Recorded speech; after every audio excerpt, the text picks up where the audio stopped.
Hello everyone, welcome to नागर math classes. चलिए देखिए, आज हम पढ़ने वाले हैं क्लास 10th का चैप्टर फर्स्ट का प्रश्नावली प्रथम। इसमें हम देखेंगे जो हमने आपको पहले वीडियो में बेसिक पढ़ाया था उसी से रिलेटेड आज हम इसमें चर्चा करने वाले हैं। देखिए, पहले वीडियो में हमने पढ़ाया था, आपको सबसे पहले पढ़ाई थी एल्गोरिथम परिमेय, जो कि हमारे बहुत काम की है। उससे पहले परिमेय संख्याएं पढ़ाई थी आपको, तो परिमेय जानते होंगे तभी ये एल्गोरिथम अच्छे से समझ में आएगी। एल्गोरिथम में कुछ ज़्यादा खास नहीं है, एक बार आपको फिर से याद दिलाते हैं।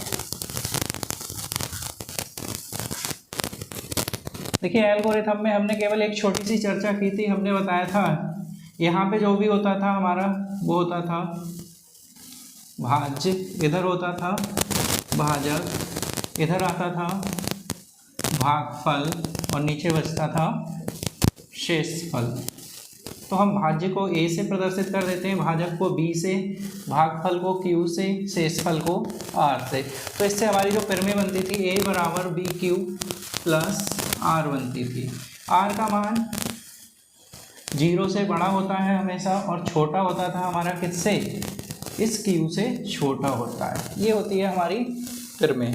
चलिए आज इसी परिमेय के ऊपर हम सवाल देखेंगे। सवाल हमने लिख रखा है, एक्सरसाइज आपकी 1.1 है, इसका प्रथम क्वेश्चन दिया हुआ था, इसका सॉल्यूशन करेंगे। देखिए, सॉल्यूशन में आपको कुछ नहीं करना। सॉल्यूशन में सबसे पहले देखना है कौन सी संख्या बड़ी है और कौन सी छोटी है। तो अगर हम इसमें बात करें बड़ी संख्या की, तो हमें बड़ी संख्या दिखाई दे रही थी क्या, 225। तो यहाँ कहेंगे क्योंकि 225 बड़ा है किससे, 135 से। अगर बड़ा है तो हम कहेंगे यहाँ पे इसलिए का चिन्ह बनाएंगे, इसलिए 225 और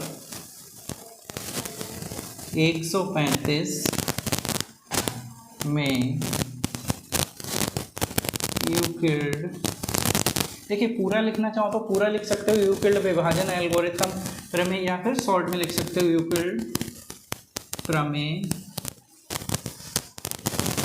का प्रयोग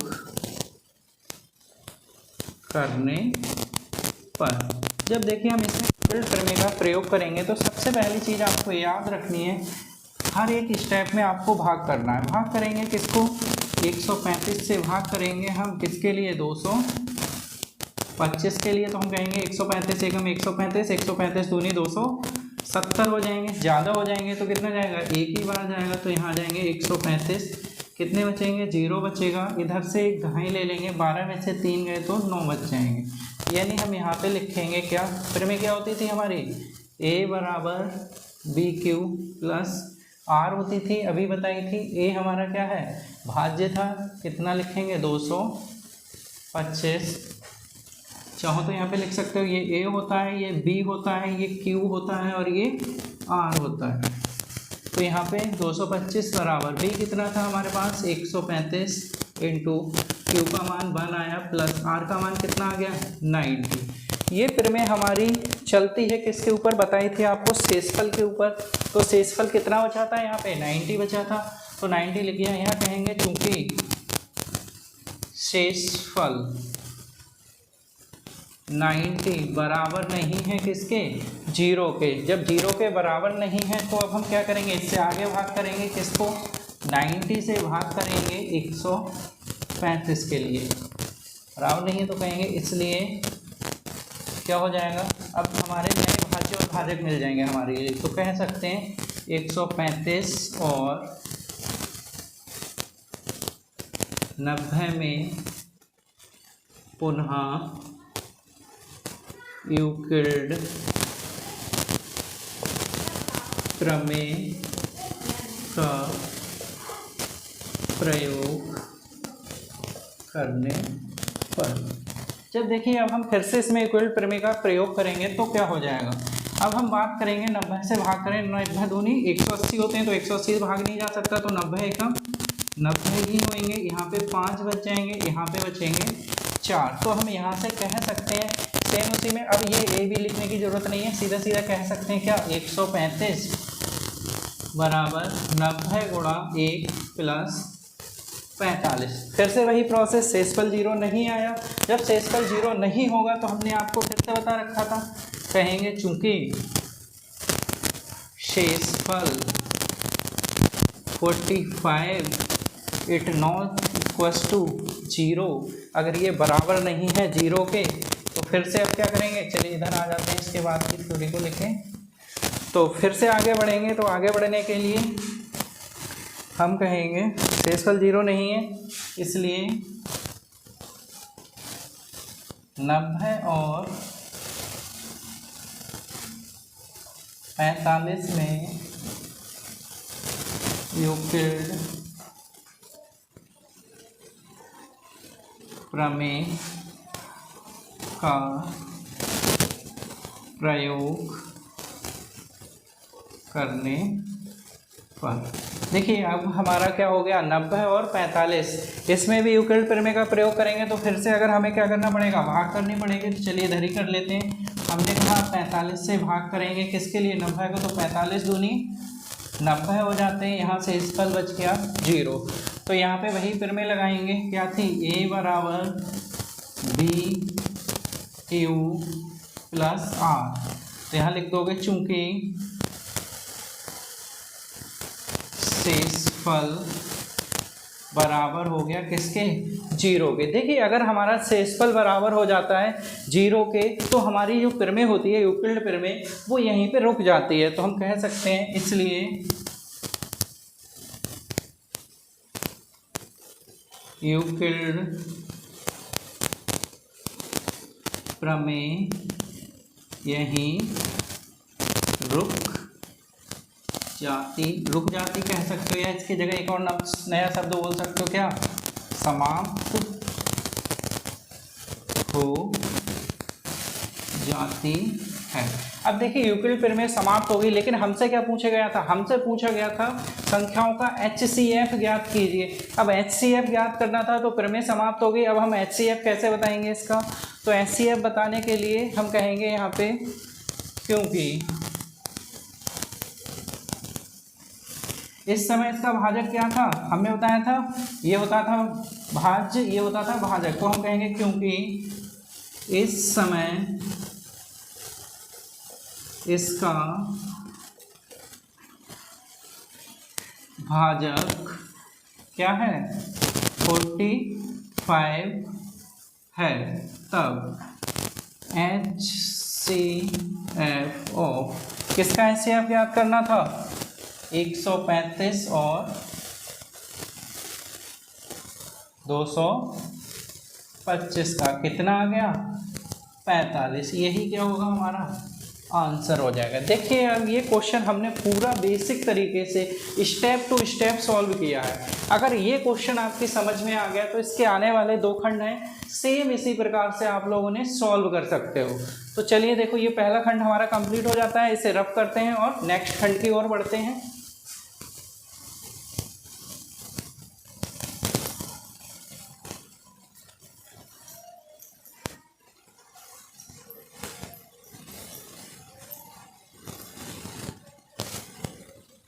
देखिए अगर सेकंड खंड की बात करेंगे तो सेकंड खंड था हमारा, दिया हुआ था 867 और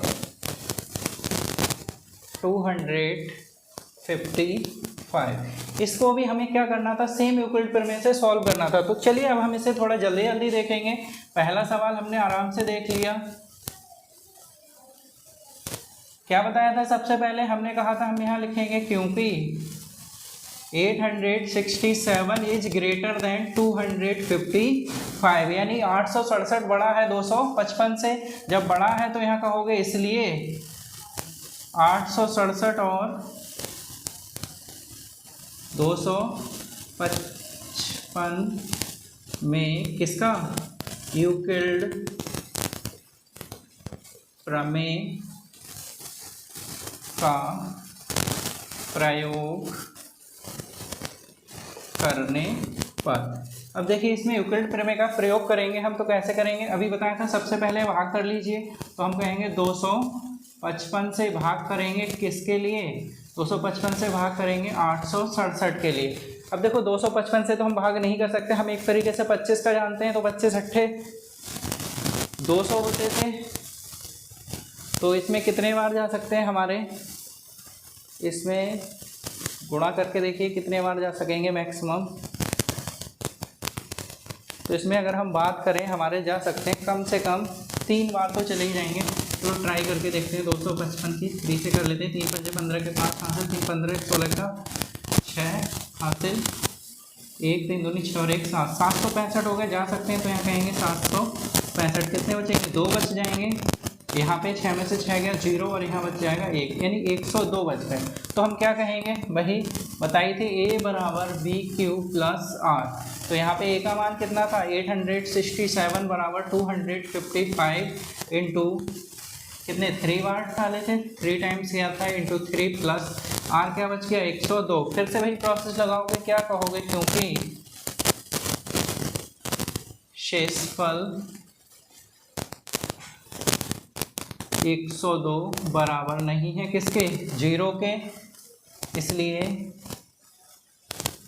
अब नए भाजक क्या मिलेंगे, चेक करो। देखो 102 से भाग करेंगे किसके लिए, 255 के लिए। तो कह देंगे हम 255 और 102 में किसका यूक्लिड प्रमेय का प्रयोग करने पर, जब यूक्लिड प्रमेय का प्रयोग करेंगे इसमें तो क्या हो जाएगा, भाग करेंगे 102 दूनी 204 हो जाएंगे, कितने बचेंगे यहाँ पे 1 बच जाएगा और यहाँ बचेंगे हमारे 5। तो अभी भी शेषफल 0 नहीं हुआ, तो यहाँ लिख देंगे 255 बराबर 102 इंटू 2 प्लस 51। यहाँ कहेंगे क्योंकि, या चूंकि भी लिख सकते हो, दोनों में से कुछ नहीं यूज कर सकते, चूंकि शेषफल 100 नहीं, शेषफल कितना है हमारा 51 बराबर नहीं है किसके, 0 के। जब 0 के बराबर नहीं है तो फिर से क्या करोगे, आगे की प्रोसेस अप्लाई करेंगे। तो कहेंगे इसलिए अब नए भाजक क्या मिलेंगे यहाँ पे हमारे लिए, 102 और 51 में यूक्लिड प्रमेय का प्रयोग करने पर, जब यूक्लिड प्रमेय का प्रयोग करेंगे तो क्या कहोगे, 51 से डिवाइड करेंगे किसके लिए, 102 के लिए, 51 दूनी 102 हो जाते हैं, ये कट जाएंगे यानी कि 0 बचेगा शेषफल। तो यहाँ पे कह सकते हो क्या, 102 बराबर होंगे 51 इंटू 2 प्लस 0। यहाँ कह देंगे क्या, चूंकि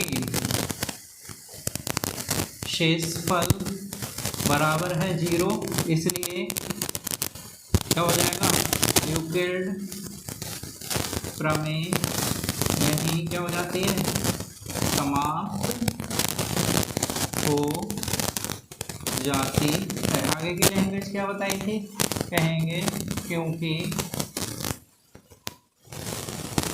इस समय इसका भाजक कितना था, 51 है, तब HCF इसका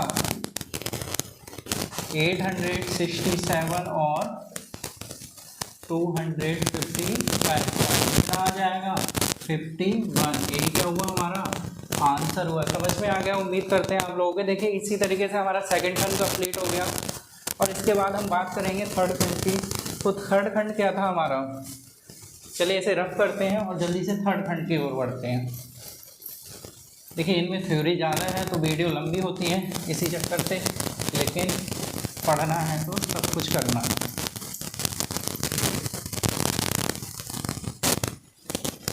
इसके अगर थर्ड खंड की बात करोगे तो इसका जो थर्ड खंड था उसमें दिया हुआ था हमारे लिए 196 और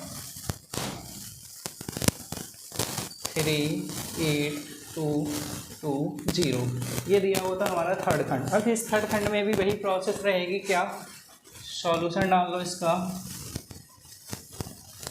कहेंगे क्या, क्योंकि 38220 इज ग्रेटर देन 196, क्या कहोगे तो कह दोगे इसलिए 38220 और 196 में यूक्लिड प्रमेय का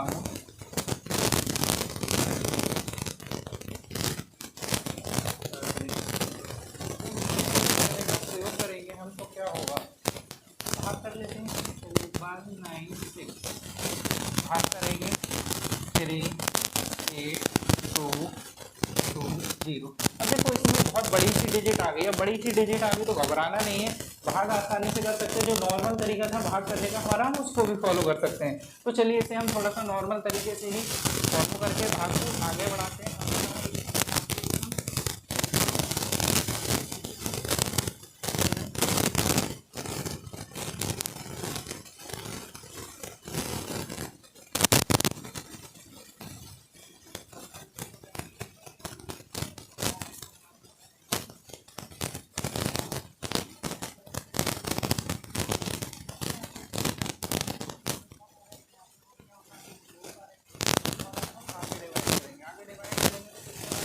हमारे 200 था तो 200 ढाई तो जा नहीं सकते, 9 बार जा सकते हैं। 200 मान लेते हैं इसे, तो हम 9 बार डाल लेते हैं। 9 छक 54 के 4 हासिल 5, 9 9 81, 5 86 के 6 हासिल 8, 9 एकम 9 और 8 17 हो जाएंगे हमारे। इधर कितने बचेंगे, इधर देखेंगे तो 12 में से 4 जाएंगे तो 8 बच जाएंगे। इधर 5 रह गए, ढाई लेंगे। 15 में से 6 गए तो 9 बचेंगे। 7 में से 7 गया 0, 1 में से 1 गया 0, बच गया 98। इधर से उतार लेंगे कितना, ये 2 उतर गया था, उतार लेंगे 0। तो ये आ गए हमारे 980। कितने बार डालें कि ये 980 आ जाए, तो 6 देख रहे हैं लास्ट में, यानी कि 5 बार जा सकता है।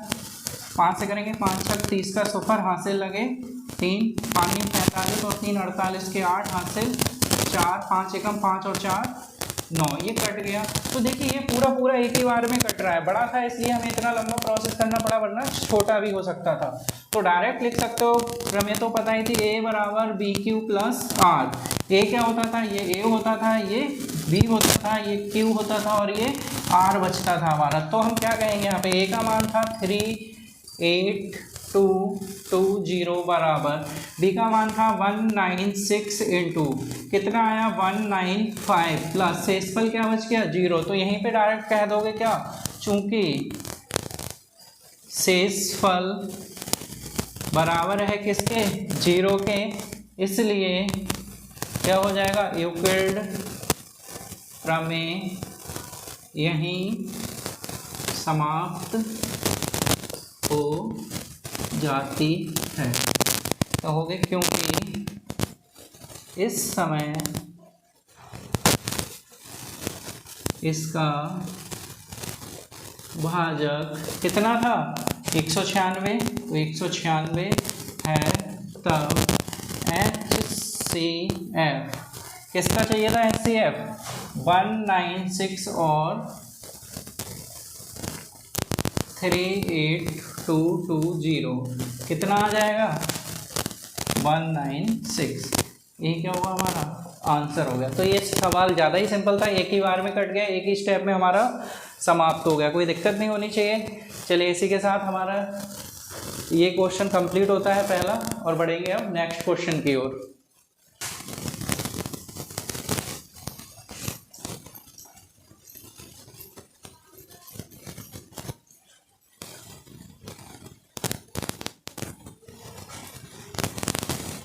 देखिए हमारा ये क्वेश्चन तो कंप्लीट हो गया, बात करेंगे अगले की।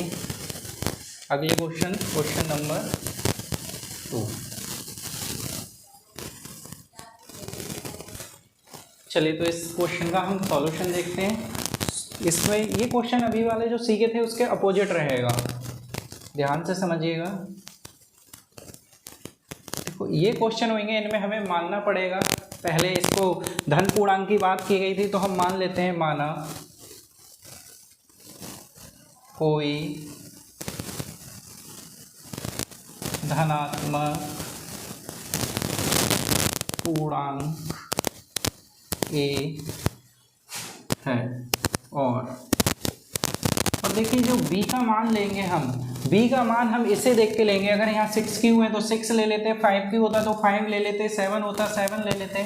तो b का मान कितना था? 6 था। अगर b का मान 6 है तो अगर हम इसमें लगाएं क्या, यूक्लिड प्रमेय, तो यूक्लिड प्रमेय क्या कहती थी? यूक्लिड प्रमेय कहती थी a बराबर बी क्यू। तो b के स्थान पे क्या था, पहले लिख लेते हैं यूक्लिड प्रमेय से। यूक्लिड प्रमेय होती थी a बराबर बी क्यू प्लस आर। तो यहाँ पे कहेंगे a तो यही था, b के स्थान पे क्या आ गया, 6q प्लस आर। तो देखिए कह सकते हैं जहाँ जो q का मान होगा वो बड़ा होगा या फिर बराबर होगा किसके, q बड़ा या बराबर होगा 0 से। अगर q 0 से और इससे बड़ा है तब हम कह सकते हैं तब r का जो मान होगा वो क्या होता है, बड़ा होता है, बराबर होता है 0 से, और छोटा होता है किससे, ये जो हमारा b का मान दिया है। b का मान कितना था, 6 था, तो 6 लिख लेंगे, यानी कि और यहाँ r आएगा हमारा। तो r के मान क्या क्या संभव है, r के मान संभव है 0 आ सकता है, 1 आ सकता है, 2 आ सकता है, 3 आ सकता है, 4 आ सकता है, 5 आ सकता है, लेकिन 6 नहीं आ सकता। यहाँ कहेंगे तब r बराबर 0, r बराबर 0 पर हमारा हो जाएगा a बराबर 6q प्लस 0, यानी कि क्या आ जाएगा 6q। फिर हम कहेंगे r बराबर 1 पर, r बराबर 1 पर कहेंगे तो a बराबर ये हो जाएंगे 6q प्लस 1। फिर कहेंगे r बराबर 2 पर, r बराबर 2 पर निकालोगे तो a बराबर 6q प्लस 2। ऐसे ही अगर हम आगे की बात करें, चलिए इधर आ जाते हैं, इससे आगे हम कहें r बराबर 3 पर, तो r बराबर 3 पर क्या हो जाएगा हमारा, a बराबर हो जाएगा 6q प्लस 3। फिर कहेंगे r बराबर 4 पर, तो a बराबर 6q प्लस 4। फिर r बराबर 5 पर, तो a बराबर 6q प्लस 5। देखिए ये हमारे निकल आए यूक्लिड प्रमेय से मान की इसके क्या क्या मान संभव हो सकते हैं। तो हम क्या क्या मान संभव हो गए, तो हम डायरेक्ट लिख देते हैं। यहाँ पे कहेंगे अतः a बराबर, a का मान क्या क्या मिला, सबसे पहले तो मिला 6q कॉमा, फिर मिला 6q प्लस 1 कॉमा, फिर मिला 6q प्लस 2, फिर मिला 6q प्लस 3, फिर मिला 6q प्लस 4, 6q प्लस 5। बस ये मान हमारे लिए मिल गए। इन मानों में हमसे कहा जा रहा था सम और विषम दोनों हैं, ये तो देखेंगे तो यहाँ सम और विषम दोनों लिए थे तो दोनों के मिले हैं। लेकिन हमसे बात की गई थी कि दर्शाइए कि धनात्मक विषम पूर्णांक के लिए बात की गई थी। तो पहले तो हमें ये पता करना चाहिए सम क्या होते हैं, विषम क्या होते हैं। तो देखो सम और विषम के लिए यहाँ छोटे से उसमें समझते हैं। अगर हम बात करेंगे यहाँ पे तो 6 के साथ हम कहेंगे किसी की भी गुणा कर दो, 1 की गुणा करोगे क्या आएगा, 6 आएगा, 6 2 से कटेगा। हमने कहा 6 के साथ 2 की गुणा कर दो, क्योंकि अगर 2 रख दो तो भी क्या हो जाएगा 12, 12 2 से कटेगा। अगर हम कहें 6 की जगह 3 रख दो तो 18, यानी ये मिलाकर कुल 2 से कट रहा है, वो क्या है, सम है। तो इसके बाद अगर हम इसकी देखेंगे 1 की, तो यहाँ पे 1 जुड़ेगा तो हमेशा क्या प्राप्त होगी, विषम। यहाँ पे 2 जुड़ेगा, सम में सम जुड़ेगी तो सम प्राप्त होती है, तो यहाँ पे भी सम बन जाएगा हमारा। यहाँ देखेंगे तो विषम मिलेगा, यहाँ सम और यहाँ सम। तो यहाँ पे हम कह सकते हैं, इससे क्लियर है, क्या कह सकते हैं, कहेंगे, चलिए इधर थ्योरी आ नहीं पाएगी तो इधर का रफ कर लेते हैं, समझ में आ गया होगा आपके इधर का। इतना याद रखना कि हमने ए को क्या माना है, धनात्मक पूर्णांक माना था।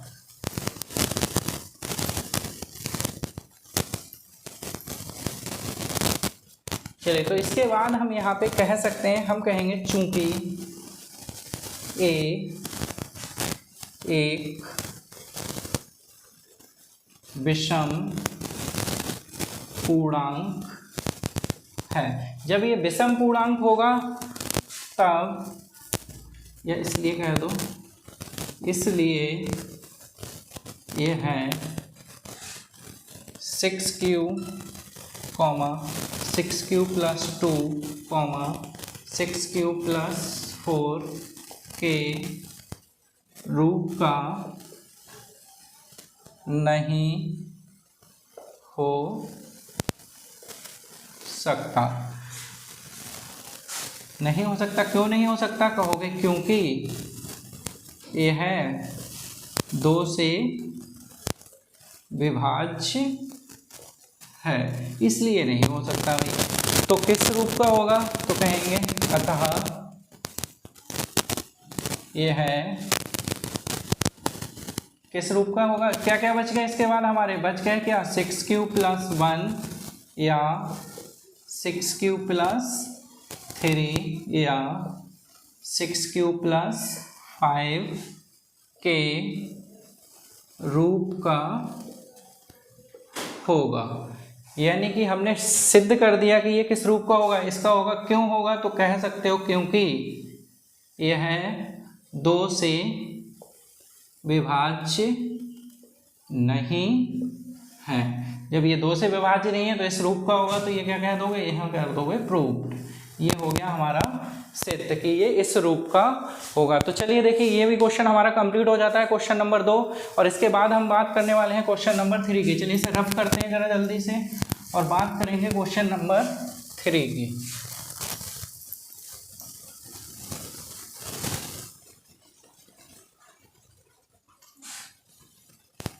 चलिए देखिए, ये रहा हमारा क्वेश्चन नंबर 3 जिसकी हम बात करने वाले हैं। देखिए इसमें कह रहे थे किसी परेड में 616 सदस्यों वाली एक सेना की टुकड़ी को 32 सदस्यों वाली बैंड के पीछे मार्च करना है। दोनों समूह को समान संख्या वाले स्तंभों में मार्च करना है। उन स्तंभों की अधिकतम संख्या क्या होगी? देखिए यहाँ शब्द आया एक अधिकतम संख्या क्या होगी जिसमें वे मार्च कर सकते हैं। 2 शब्द होते हैं, एक होता है हमारा अधिकतम और एक आता है न्यूनतम। ये 2 शब्द जहां भी दिखाई दे, जहां अधिकतम देखोगे आपको फुल फॉर्म पता होगी, HCF की हाईएस्ट कॉमन फैक्टर और LCM की लीनियर कॉमन मल्टीपल। तो देखिए H से क्लियर हो जाता है, हाईएस्ट का मतलब अधिकतम होता है और लीनियर का मतलब न्यूनतम से हो जाता है हमारा। तो इसमें हमें क्या ज्ञात करना है ये आपको पता चल गया होगा। क्या ज्ञात करना है हमें? इसमें हमें ज्ञात करना है HCF। तो चलिए इसका सॉल्यूशन डालते हैं और शुरू करते हैं इसे। तो हम कह सकते हैं स्तंभों की अधिकतम संख्या क्या होगी? अधिकतम संख्या होगी हमारी HCF होगा किसका? 616 सदस्यों की टुकड़ी थी और उसमें कितने व्यक्ति थे? 32 थे। तो हम कह सकते हैं क्या 616,32 निकालेंगे इसका HCF निकालने के लिए आप लोगों को पता ही था किससे? यूक्लिड प्रमेय का चैप्टर चल रहा है तो हम यूक्लिड प्रमेय के हुई फॉलो करेंगे, वरना तरीके तो और भी होते हैं HCF ज्ञात करने के। तो चलिए यूक्लिड प्रमेय से कैसे ज्ञात करेंगे? तो हमने बता रखा था, कहेंगे क्योंकि 616 इज ग्रेटर देन 32, 616 बड़ा है 32 से, तो कहोगे इसलिए 616 और 32 में यूक्लिड प्रमेय का प्रयोग करने पर, जब इसमें यूक्लिड प्रमेय का प्रयोग करेंगे तो क्या होगा? भाग कर लीजिए यहाँ पे किससे? 32 से भाग करेंगे 616 को, कितने जा सकते हैं? तो देखिए या तो 2 टाइम्स में भाग कर लो, 2 टाइम्स में नहीं करो एक ही बार में करोगे तो ये जा सकते हैं हमारे, चलो 2 में ही कर लो ज़्यादा रहेगा।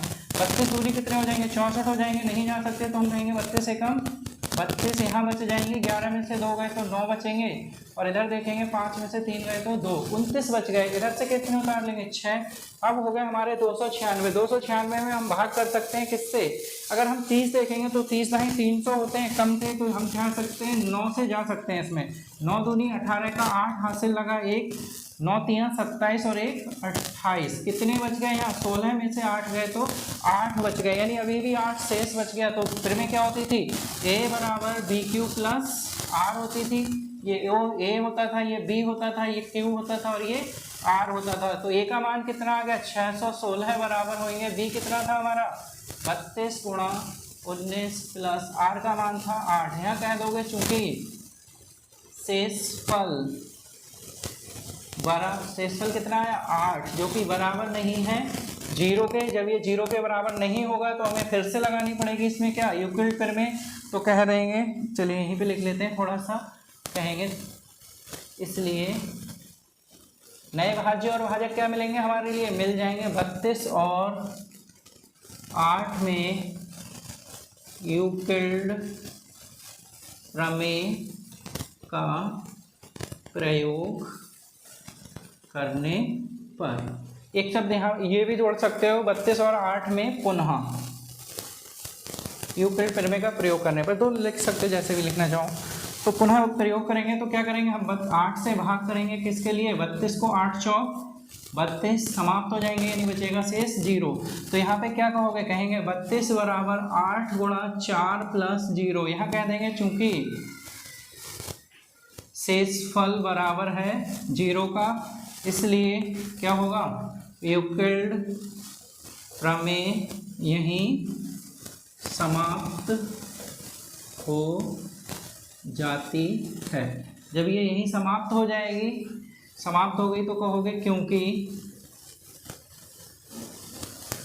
इस समय इसका भाजक क्या था 8 है। तब जब भाजक 8 है तो हमारा क्या हो जाएगा HCF ऑफ किसका 616 और 32 का कितना आएगा 8 आ जाएगा। ऐसे तो यही आंसर हो गया, लेकिन इसको हिंदी में लिख देना स्तंभों की संख्या कितनी होगी, तो कह देंगे अतः स्तंभों की संख्या 8 होगी। ये क्या हो गया आपका फाइनल आंसर हो गया। चलिए उम्मीद करते हैं ये क्वेश्चन भी आप लोगों की समझ में अच्छे से आया होगा। अगर ये समझ में आ गया तो चलिए इसे रफ करते हैं और बढ़ते हैं नेक्स्ट क्वेश्चन की तरफ। नेक्स्ट क्वेश्चन हमारा बढ़िया है, जैसा एक क्वेश्चन पहले किया था उसी का भैया है, लेकिन थोड़ा बड़ा भैया है। ये परेशान करेगा, लेकिन दिमाग से समझिएगा तो अच्छे से समझ में आएगा। तो चलिए अब बात करते हैं नेक्स्ट क्वेश्चन की। चलिए देखिए ये रहा हमारा क्वेश्चन नंबर 4 और देखिए इसमें हमारे से कहा गया यूक्लिड विभाजन का प्रयोग करके दर्शाइए कि धनात्मक पूर्णांकों का वर्ग किसी पूर्णांक m के लिए 3m या 3m+1 के रूप का होता है। तो देखिए बहुत इजी भी क्वेश्चन है और बहुत टफ भी है, तो थोड़ा ध्यान से समझिएगा तो अच्छे से समझ में आएगा। शुरू करते हैं इसे।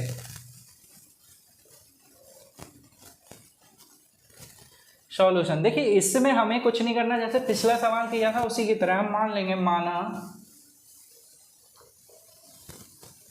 कोई धनात्मक पूर्णांक a है और b बराबर क्या हो जाएगा, देखिए इसमें कितना आया 3 आया, तो b का मान 3 हो जाएगा। पूर्णांक a माना और b का मान सवाल में देख के निश्चित करेंगे, हम अपने मन से निश्चित नहीं कर सकते। तो b का मान कितना हो गया 3 हो गया।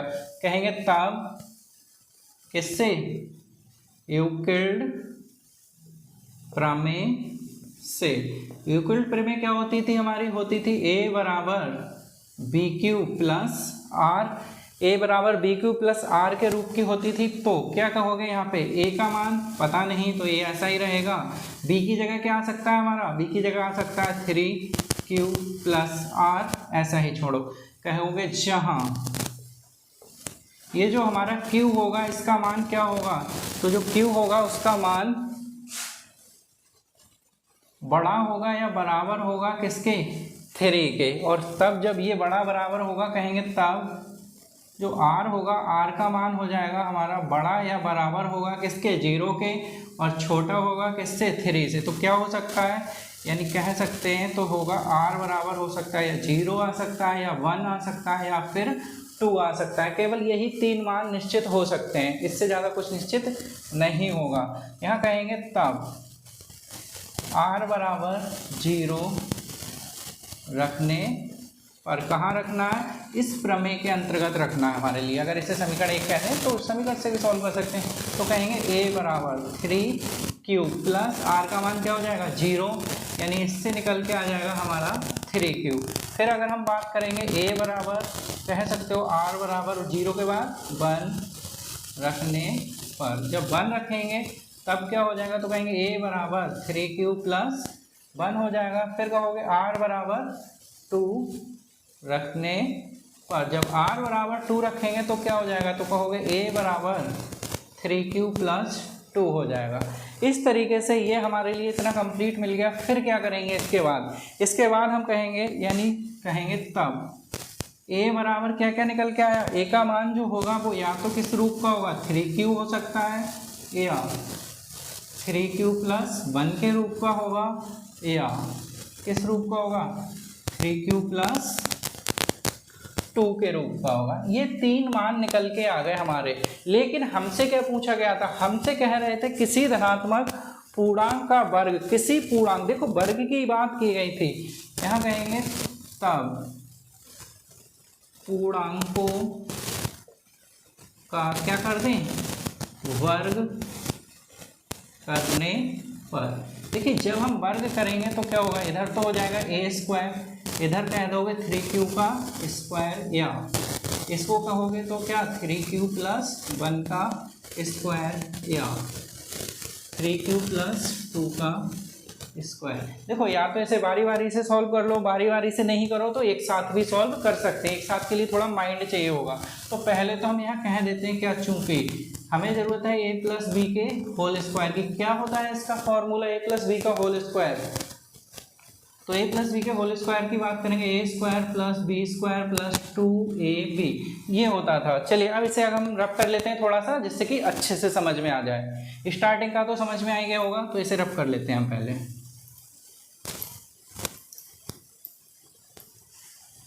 और देखिए इससे आगे की बात करेंगे अब हम यहाँ पे।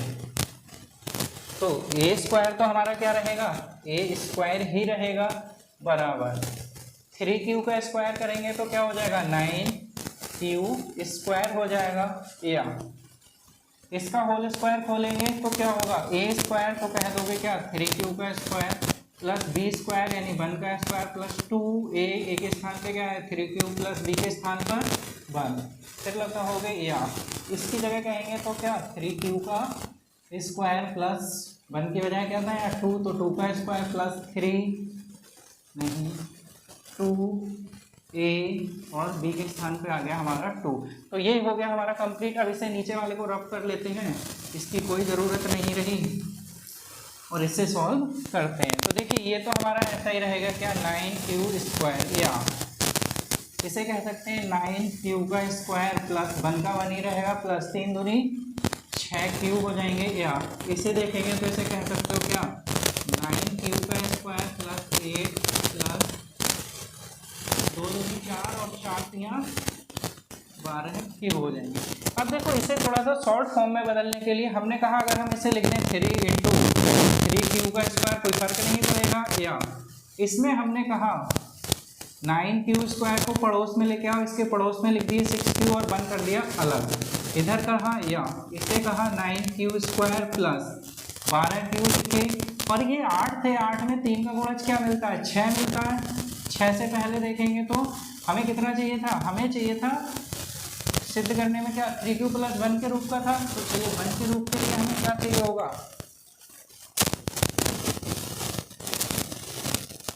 ये थोड़ा गड़बड़ हो गया, ये जो होल स्क्वायर खोलेंगे इसका 2 का वर्ग कितना होगा 4 होगा।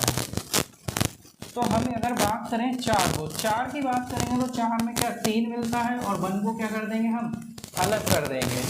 जब अलग करेंगे तो बात करते हैं इसके आगे की प्रोसेस की। तो देखिए ये तो ऐसे ही रहने दो, 3 इंटू इसको ब्रैकेट में लिख दो क्या 3q का स्क्वायर, या इनमें देखेंगे तो इन दोनों में हमें कॉमन क्या मिल जाएगा 3 मिलेगा, यहाँ बचेंगे क्या 3q स्क्वायर प्लस 2q और 1 को अलग कर दिया, या यहाँ पे कहेंगे इनमें कॉमन क्या था 3 कॉमन लेंगे तो ये बचेंगे 3q square plus 4q plus 1 और साथ में 1 हमारा अलग रहेगा। यहाँ कहते हैं जहाँ अगर देखो इसको कहते हैं हम m1 बराबर किससे कह दिया 3q स्क्वायर के, यहाँ कह दिया m2 इकट्ठा देखेंगे m2 बराबर हो जाएगा 3q स्क्वायर प्लस 2q, तो एक पूर्णांक मान लिया, ये भी कोई पूर्णांक ही मिलते हैं हमारे लिए इससे। और यहाँ पे हमने कह दिया m3 बराबर है हमारा किसके 3q square plus 4q plus 1 के। ये हमने कोई भी 3 पूर्णांक मान लिए, पूर्णांक माने हैं तो हम कह सकते हैं 3m1 या 3m2 प्लस 1 या 3m3 प्लस 1। इस 3 रूप का बन सकता था, लेकिन क्या थे, m1 m2 और m3 जो थे वो हमारे क्या थे, पूर्णांक थे। पूर्णांक तो कोई भी हो भाई, पूर्णांक समान रहते हैं हमारे, तो हम इसमें कह सकते हैं, चलो इसमें इनको कुछ नाम दे दो, कह दो जहाँ m1 m2 व m3 पूर्णांक हो, तब जब पूर्णांक है तब कह सकते हो इसको कि ये हो जाएगा a² बराबर 3m। इनको एक नया पूर्णांक दे दिया, तब 3m या 3m+1 या 3m+1। तो देख सकते हो कि ये जो भी आया निकल के हमारा वो किसका रूप का बन रहा था, 3m+1 के ही रूप का बन रहा था। तो इसके बाद लास्ट बोल दोगे, इस प्रकार प्रत्येक धन पूर्णांक का वर्ग 3m या 3m+1 के रूप का होगा। यही क्या हो गया हमारा, सिद्ध हो गया।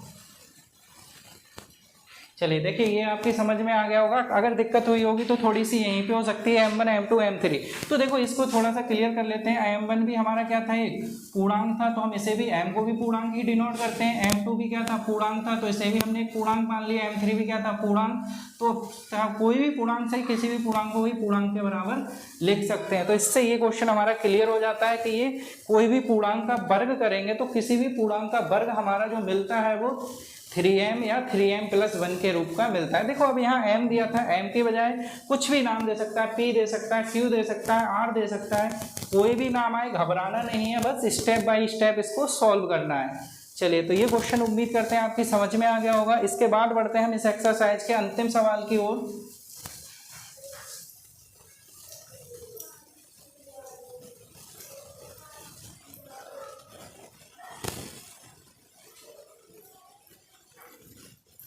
चलिए, तो इसका लास्ट क्वेश्चन नोट डाउन करते हैं।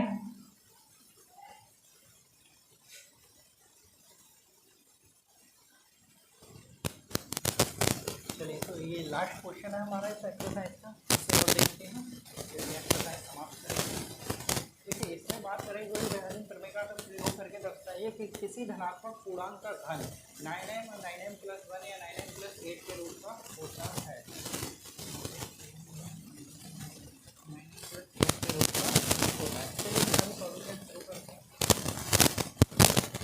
सभी के सॉल्यूशन एक ही रूप से आधारित है, तो हम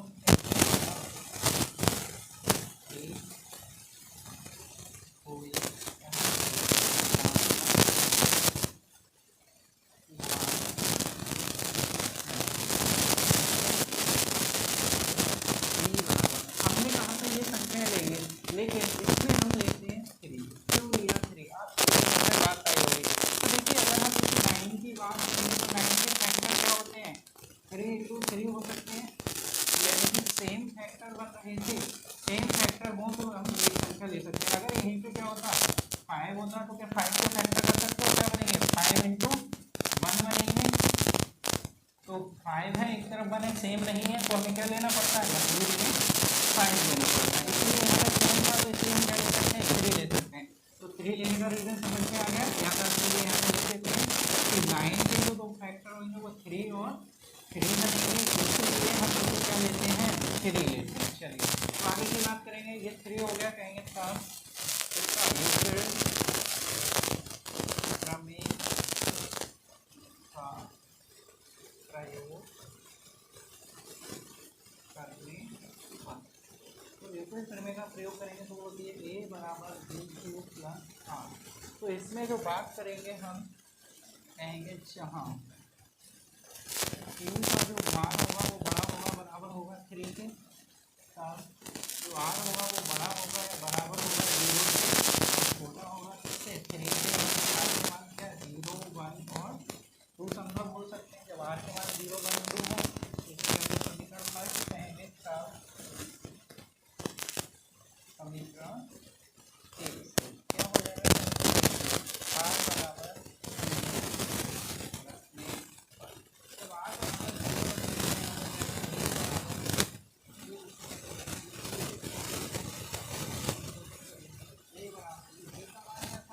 थ्री था तो थ्री लिखना था, 3 क्यू प्लस r, इस वाली समीकरण को मैं समीकरण, तो यहाँ पे हो जाएंगे a बराबर 3 क्यू प्लस 0, इससे मान क्या आ जाएगा निकल के 3 क्यू आ जाएगा। फिर हम कहेंगे r बराबर 1 रखेंगे तो क्या हो जाएगा a बराबर 3 क्यू प्लस 1, फिर कहेंगे r बराबर 2 रखने का,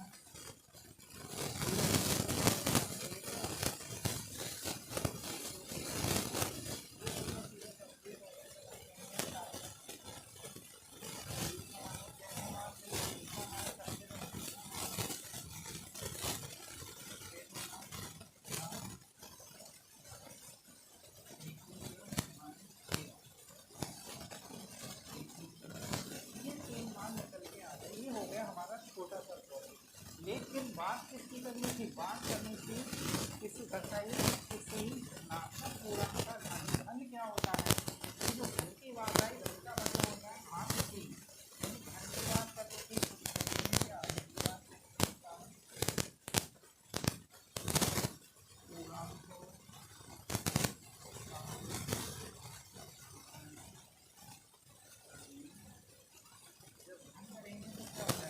आगे की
का निकल आया और A2 का निकल आया। अब हमें निकालना है A3, तो A1 A2 निकलना है, ये दो तो हो गए हमारे पास, A3 से ये इन्हें रख देना